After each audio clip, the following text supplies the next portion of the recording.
The following is a Barrett Sports Media production. Every sports media star has a story. From the highs... We are number one. We just grabbed every key demographic. To the lows. You're fired! The path to success is always different. To help you learn more about the industry's top broadcasters, Barrett Sports Media brings you the Sports Talkers Podcast. Now, here's your host, Stephen Strom. It's been 42 days since the last episode of the Sports Talkers Podcast. 42!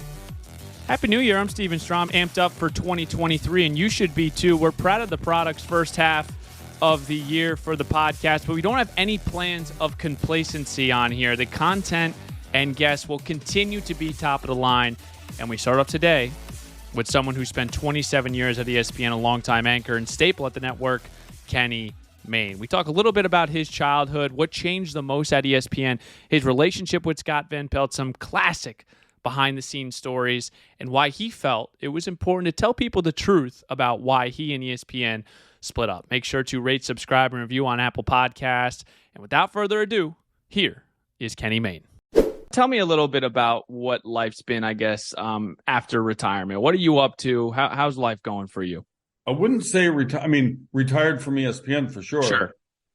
We spent that summer, which was the summer of 21, just kind of enjoying a couple months. You know, I'd been putting in a lot of hours and a lot of late nights, and we took a couple trips. And while I sort of debated what was going to happen potentially next, I did the Olympics right away for Peacock with Kerry Champion. We did that thing. That was summer of 21. I did a commercial or two. My daughter graduated from college. Like, you know, a bunch of stuff was happening at once. And then the thing that kind of stood out was working with Caesars, where I went to college at UNLV way back when. So I had kind of a relationship with that town. Yep. And for a year or so now, I've been doing, you know, it's sporadic. Like sometimes I'll do 3 things in a month. Sometimes I'll do nothing. Sometimes I'll do one thing. It's just kind of whatever comes up, how they want to use me. And then I also have a podcast called Hey Mayne. And we've been up since July, I guess. We've done sort of like 2 seasons, if you will. Like Yeah. Then we did 15, I think it was. So we had a really good list of people. I was proud of that, and I thought they came off well. And hopefully, you know, it keeps getting some more attention. Let's rewind, because you're known for your dry sense of humor, and people love you. Give us a sense of your childhood and your introduction into sports broadcasting. Wow. Gretchen and I were just talking about my childhood. This is going back. That's my wife. Yes. From a very, very young age, I think 7 or 8 years old, literally, I kind of knew I wanted to do something in media. I didn't know it was called media. Writing is what I would have called it, right? Right. Journalism. Yeah. Performing, writing, journaling. But I didn't know what form that would be necessarily. And then as I got older, like through college in particular, I was really directed more toward news. You know, like I've said, I would have hoped to be a correspondent on Frontline or something by now, or be making documentaries or, you know, something more serious.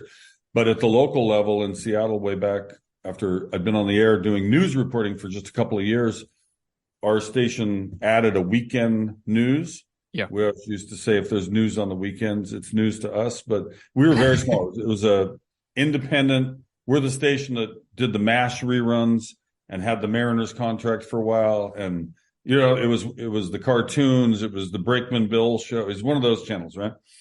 Channel 11. And the news director is like, you played football. We want you doing sports. So, and you played at UNLV, just for people that may not know.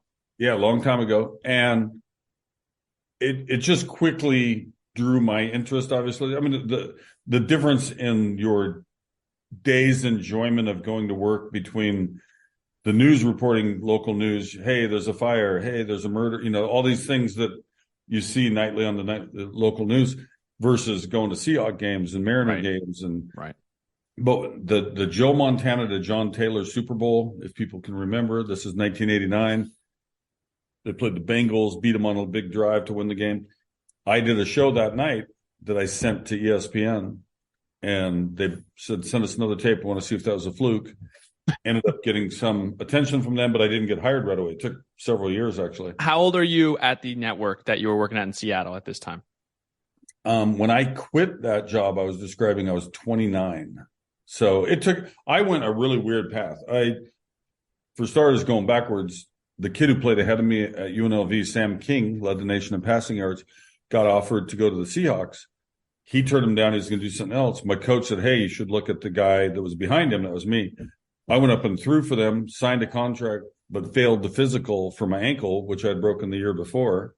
But I got a TV job like 3 minutes later, basically. I came home upset about what had happened, never got a chance to try it, even though I didn't think I was going to be Joe Montana, trying to hang around for a minute. That's amazing, though. But I called on a newspaper advertisement. This is how you found jobs back in my day, looking for ambitious, college graduate, blah, blah, blah.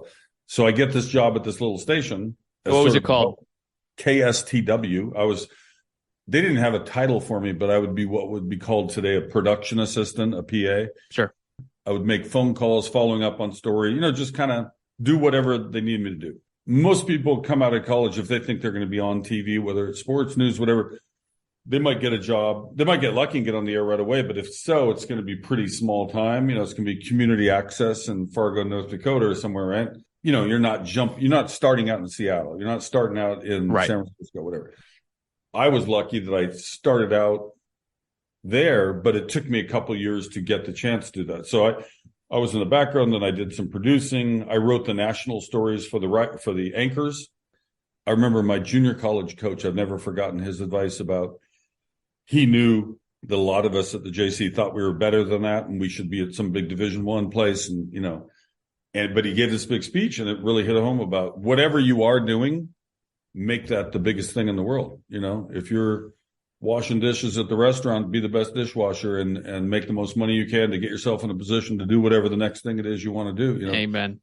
And so I think I took that to heart. Like, I was like, he was kind of like telling us, don't think you're bigger than this place because you're not, because you are here. If you were bigger already, you'd be elsewhere, right? Yep. So make the most of whatever. Check your ego at the door. Mm-hmm. Yeah. So eventually I got on, doing the news stuff. Then I moved to the sports and I was doing news and sports. Somehow I left that job on kind of short notice and I went through several years. What's with the smirk? It's too long a story. Yeah. Okay. What had happened was I'd been interviewed by ESPN. So definitely I was kind of like, oh, they I probably thought a little more of myself at the time. And I just didn't like the way some of the things were being handled at that station and thought I'd just venture out and see what else was out there. And I wasn't in the same position to do that then as I was a year and a half ago when I did that, leaving ESPN, obviously. But, ultimately it worked out. So it just took a while. For good or bad, I guess, what has changed the most about anchoring at ESPN? Honestly, I think everybody's a little bit better because everybody kind of knows how to do it more efficiently, right? Like, as an example, the last show of the night always, is the one that re-airs overnight and in the mornings.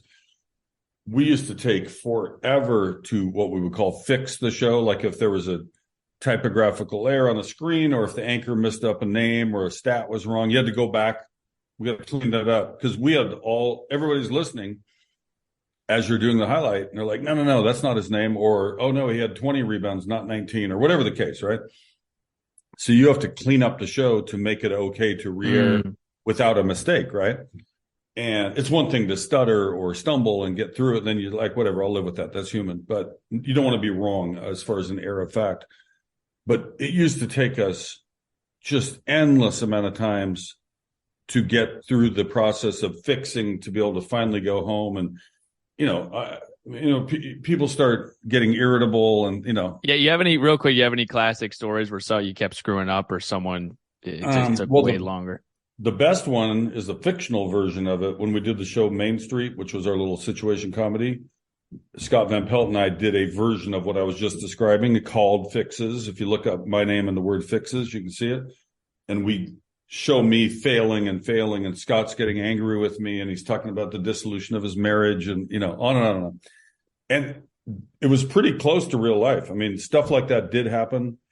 There'd be a night where one of us just couldn't get that thing out. You just, for whatever reason, you couldn't say the name right, or you couldn't. Then you start getting into like giggling fest with Linda Cohn, where she keeps cackling. Oh, okay, do it again. Here we go. We're going again. So those things really did play out in real life. You didn't really need a fictional account of it. We should have been taping the real thing. It would have been better even.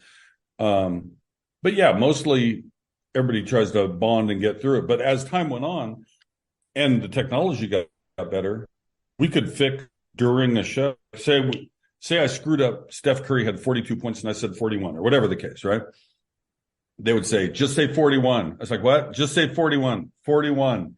And they'd take that 41 and digitally put it where it belongs and take out the 42. And they would do that during the 3.5-minute commercial break in the A's or the B's. Wow. You mentioned SVP. Can you talk about your relationship with Scott Van Pelt and why it was so special for you guys? Yeah, no, I mean, he remains a good friend. I remember meeting him. I think I knew who he was. I didn't, you don't watch, you're doing your own job and you don't have time to watch everybody else, but I knew who he was from the Golf Channel, and he came in for his interview and then they brought him on, and, we did a show or two together here and there. We weren't that constant, but, we were very like-minded, kind of looked at life and sports, I think, the same way. But I'd say where we got closer was during the golf for a long time. I can't remember how many years. I did the U.S. Open and TPC Sawgrass every year. And I would go down there with Scott and Andy North and the whole gang, and they'd have me do my dumb little side stories and then show up and be like on a live shot, introduce the story, have some talk back, and just being around each other, sometimes renting the same house together or staying in the same hotel together, and, just off the field stuff, if you will, that drew us closer. And then when he got his own thing going, I was a contributor to that as well.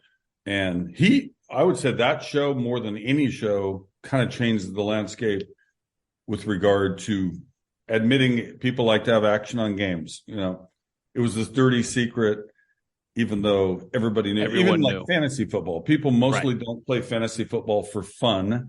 Usually you put in $5 or 20 or 100 or whatever people's bet is. And ESPN and CBS and the others were running these big websites to administer fantasy football leagues, right? So you could argue they were already running some of the biggest gambling websites in the world. It just wasn't called that, right? It was just fantasy football. And then they started dropping in bad beats of the night and right in your face. Let's open. One of the best segments on TV. Yeah. No, it's very funny too, because we can all laugh about our lucky wins or our tough loss. People who like to, throw something on games now and then. And they made it a very real thing. Can you believe Arkansas State had the ball at one? All they had to do was kneel. Instead, they handed off, the guy fumbled, and they returned. Yep.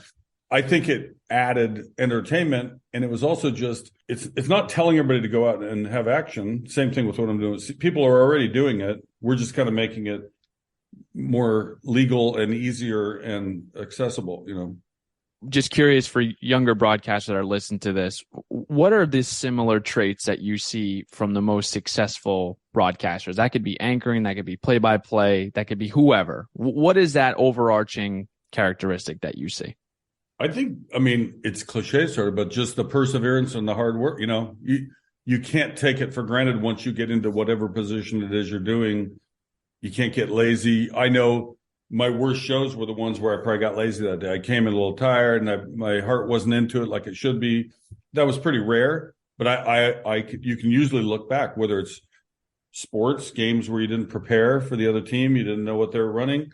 So in the same way, whatever your job is, we're talking media here, but any job, you come into it kind of like with the wider base of knowledge and more prepared. Don't feel dumb to ask questions. I leaned on the researchers all the time. We'd be 10 seconds from coming back from, how do you say so-and-so's name? Krivokrasov. All right. And then you just Krivokrasov. So it's okay not to know everything, but seeking, more knowledge and having kind of a wider base of knowledge is always beneficial. And just being into it, don't ever take for granted the opportunity you have, even if in that moment you're like, God dang, I just want to go home. It's 2:30, but you still got to have the energy to just finish, do great on that last thing that you're supposed to be doing, so that the consumer watching, people get criticized. You see it all the time on Twitter. Can you believe that's the effort level so-and-so put into something? Or, people do make mistakes. And I think that's one thing I'm pretty forgiving of. I certainly, made my share of them, and I wouldn't kill some PA for giving me a bad shot. She's like, whatever, do better next time, or make my fallback position is always just to make fun of both me, the situation, our failure. Right. I think that's more real and more honest than glossing over something and pretending something bad didn't. If we go to black or color bars, you got to say something. You can't pretend it didn't happen, right? And so, like when I did the Olympics with Carrie for Peacock, sometimes, there were a lot of things going on. There's a lot of names. We're doing Romanian team playing indoor handball or whatever the hell, So another way around that, you just say, this player doesn't like to be cited individually. He's a team player. What a great play by that guy who did that thing. There's always a way. And so like with hockey, which is probably my worst sport, not that I like hockey. I love going to the Kraken games in Seattle, but it's not in my blood, right? I didn't grow up playing it. I didn't focus on it. It's just something I had to kind of like get through it and don't screw it up. There's ways to minimize the highlight, right? You don't have to name every person who touched the puck. Great passing by the Bruins here. So-and-so scored. That is so good. And then once you get better, now if they had told me, hey, you're doing hockey, I would have studied it like better example is they put me on car racing show way back when. This is like 2 years deep into ESPN. I didn't know a damn thing about car racing, had never followed it other than like how everybody watches the 500 or whatever, right? But didn't know the names, didn't know the disciplines, didn't know all the different divisions. But I quickly had to. So I asked questions. I asked Benny Parsons and Jerry Punch and Ryan McGee. And I just leaned on those guys like, dude, what does this mean when this happens? And slowly I kind of caught up. Oh, I have a rudimentary knowledge that's good enough to pull off a highlight in car racing now. And then the deeper you got into it, the more you enjoyed it and the more you cared about it. And, so people run into that all the time. You could have a job that's totally different than media. All of a sudden they say to you, hey, we want you in charge of such and such now, or you need to get on this team about such and such. You better learn it, right? Absolutely. Really good advice. Last one, Kenny. People that part ways with networks, they go to social media and sometimes they will just be thankful for the opportunity. Sometimes they'll go really in detail about why they parted ways. Yours was a mix of both. You were thankful for your time at ESPN. You also said that you were a salary casualty. Why was that important for you to put that piece on Twitter when this all happened? I don't know the answer to that. I think I remember the day pretty well where they had suggested we do some kind of joint statement, like when somebody retires from an organization. But I wasn't ready to retire, and I'm still not. So I didn't want to say I am retiring from. It's like, no, I'm not. I'm going to try to get another job in about a week or a day. In fact, the NBC thing came literally that same day. Somebody saw the note. Oh, hey, are you available in July? We're doing the Olympics. I said yes. So, I didn't know the price. Just like, sure, I'll do something good.